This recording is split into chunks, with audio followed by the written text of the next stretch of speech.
नमस्कार दोस्तों, मैं हूं गीता, लेकर आई हूं अपना शो जासूस या जर्नलिस्ट। दोस्तों, जहां पर कोरोना महामारी जैसी बीमारी के दौरान लोग अपने आप को बचा रहे थे और घरों के अंदर थे, वहीं दूसरी तरफ महिलाओं के साथ हिंसाएं इतनी ज़्यादा बढ़ रही थीं कि कुछ कहने को नहीं। अगर मैं बात करूं बांदा ज़िले की, तो बांदा ज़िले के पौहार गांव में ससुराल वालों द्वारा एक महिला को दवा के बहाने दूध में तेजाब मिलाकर पिलाने का मामला सामने आया। इस घटना को सुनते ही मेरे तो रोंगटे खड़े हो गए।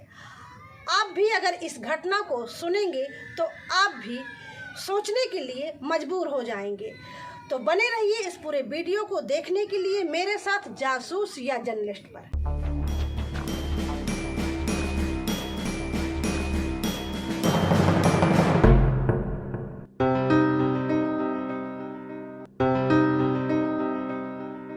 चित्रकूट जिले के बिहारा गांव निवासी बंश गोपाल ने बताया कि उसने अपनी भतीजी रोशनी की शादी 2019 में बांदा जिले के पौहार गांव निवासी रोहित के साथ की थी।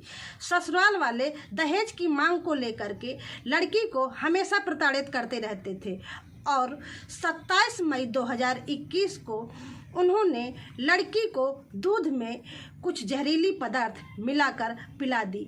लड़की 3 दिन तक घर में ही तड़पती रही, लेकिन ससुराल वालों ने किसी तरह की कोई खबर नहीं दी।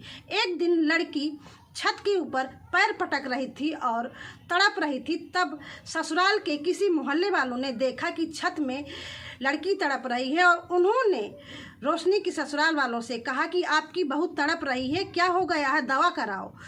तब जाके ससुराल वालों ने डर के मारे बंश गोपाल को फ़ोन किया कि ऐसा तो नहीं कि कहीं गांव के लोगों से मायके वालों को पता न चल जाए कि लड़की को कुछ हो गया है, और ये बताया कि लड़की के मुंह में छाले निकल आए हैं, दवा के लिए बांदा लिए जा रहे हैं। बंश गोपाल ने बताया कि मैंने उनसे कहा कि आप बांदा नहीं, जानकी कुंड लाइए। जब ससुराल वाले जानकी कुंड लड़की को लेकर के आए और वे लोग लड़की से मिले तो लड़की के मुंह से आवाज़ धीमी निकल रही थी, लेकिन लड़की ने उस आवाज़ में पूरी अपनी दास्तान बताई और ये कहा कि ससुराल वालों ने दूध में कुछ मिलाकर ज़बरदस्ती पिला दिया है। तब बंश गोपाल और उसका परिवार गुस्से से लाल पीला हो गया और सीधे आकर ससुराल वालों से ये बोला कि आपने हमारी लड़की को मारने की कोशिश की है, जहर पिला दिया है। तब ससुराल वालों ने वहीं पर तुरंत ये कबूल कर दिया कि हाँ, उनके लड़के ने कुछ मिलाकर पिलाया है मायके वालों के सामने। ये लड़की के चाचा का कहना है। तब लड़की के चाचा ने उनको बहुत डांटा और वहाँ से फिलहाल इलाज नहीं हो पाया। जानकी कुंड से सतना के बिडला हॉस्पिटल के लिए उस लड़की को रिफ़र कर दिया गया। वहाँ जब डॉक्टरों ने देखा तो बताया कि लड़की के पूरे फेफड़े वगैरह जल गए हैं और इसकी बहुत गंभीर हालत है। इसका इलाज करना है तो ठीक है, क्योंकि यहाँ का इलाज महंगा है और इसको वेंटिलेटर में रखा जाएगा। तब ससुराल वालों ने कह दिया कि उनके पास पैसे नहीं हैं। चाचा बंश गोपाल ने बताया कि जब ससुराल वालों ने पैसे न होने की बात कही तो उन्होंने ससुराल वालों को फिर हड़काया और कहा कि आप चुपचाप यहीं बैठे रहिए, हमारी लड़की है, हम इलाज करवाएंगे।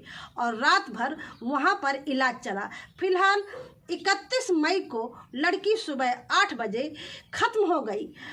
अब वो चाहते हैं कि जिस तरह से उनकी लड़की को तड़पा करके मारा गया है, उसी तरह ससुराल वालों के ऊपर भी कड़ी से कड़ी कार्रवाई होनी चाहिए। लेकिन 1 महीना हो गया, अभी तक उनके ऊपर कार्रवाई तो दूर की बात, एक दिन पुलिस तक नहीं गई, गिरफ्तारी तक नहीं हुई है। इसलिए मायके वाले बहुत ज़्यादा परेशान हैं और कोर्ट जाने की बात कह रहे हैं। मेरी भतीजी थाना बदौठा, ग्राम पौहार, जिला बांदा में ब्याही थी। मैंने उसकी शादी 1.5 साल पहले किया था, जिसको 27 तारीख को दूध और चीनी के साथ जहरीला पदार्थ दिया गया, जो बाद में पति ने एक्सेप्ट किया कि मैंने तेजाब पिलाया। तो 27 तारीख को दे के 30 तारीख तक अपने घर में रखा और 31 तारीख को बच्ची की मौत हो गई। जानकी कुंड अस्पताल में भी बच्ची ने भी बयान दिया, सतना बिरला हॉस्पिटल में उसकी मौत हो गई। वहाँ पर पीएम कराया पीएम कराने के बाद डेड बॉडी हम बदौसा लाए। बदौसा में बोला पहले अंतिम संस्कार करो, बाद में FIR करेंगे। अंतिम संस्कार किया हमने। अंतिम संस्कार के बाद वापस आए, तब भी FIR नहीं हुई।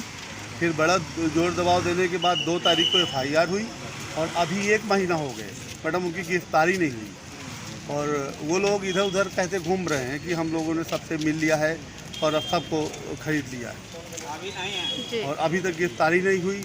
और बच्ची के बयान हैं मरने से पहले, और उसके हस्बैंड ने बयान दिया है वहाँ पर लम्हेटा पुलिस इंचार्ज के सामने और गांव वालों के सामने कि मैंने तेजाब पिला दिया। उसके लड़के के बाप ने एक्सेप्ट किया कि हाँ लड़के ने कुछ पिला दिया। कारण दहेज के लिए बार बार परेशान कर रहे थे।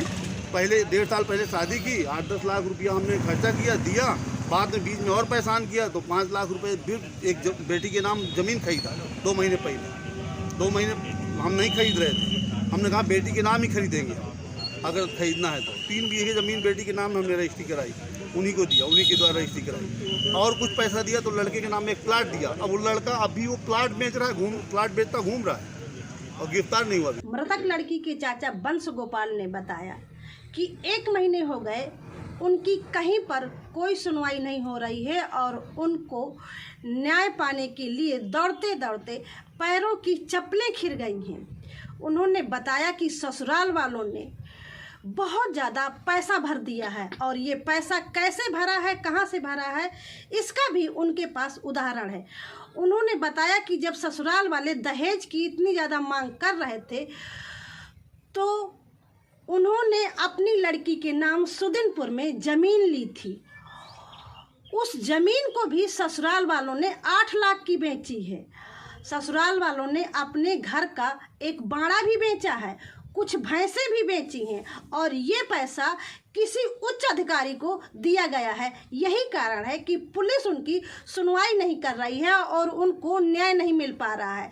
ससुराल वाले सोच रहे थे कि लड़की के माँ बाप थोड़ी डिस्टर्ब है, वो इतना ज़्यादा पढ़े लिखे नहीं हैं, नहीं बोल पाएंगे, वो उनकी लड़की के साथ कुछ भी करे चलेगा, लेकिन चाचा चुप नहीं बैठेगा, वो न्याय पाकर ही रहेगा और हाई कोर्ट भी जाएगा।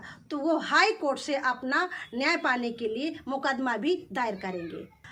अब सवाल ये उठता है कि जहाँ पर रोशनी के पति ने ये कबूल किया कि हाँ उसने जहर पिलाया है और ये बात पुलिस और समाज के सामने कबूल की, तो आखिरकार पुलिस उनको क्यों गिरफ्तार नहीं कर रही? जहां पर छोटे छोटे मामलों में तुरंत गिरफ्तारी हो जाती है, वहां पर इस घटना के तो कई अलग अलग तरह के पहलू में सबूत हैं जो उन्होंने कबूले हैं और अधिकारियों के दस्तखत भी हैं। तो फिर आखिरकार क्यों? हाँ, ये बात मानते हैं कि जांच का विषय है, बिसरा रिपोर्ट जब आएगी तब आएगी। तो दोस्तों, ये थी मेरी आज की जासूसी भरी कहानी। अगली बार फिर मिलूंगी किसी नए मुद्दे के साथ। और अगर आपके यहाँ भी हैं ऐसे कोई मुद्दे जिन पर कोई चर्चा नहीं करता है, सवाल नहीं उठाता है, तो मुझे ज़रूर भेजिए, वो भी मैं अपने शो में शामिल करूँगी और चर्चाएं करूँगी, सवाल उठाऊँगी। तो दीजिए इजाज़त, नमस्कार। खबर लहरिया, आपकी खबर आपकी भाषा।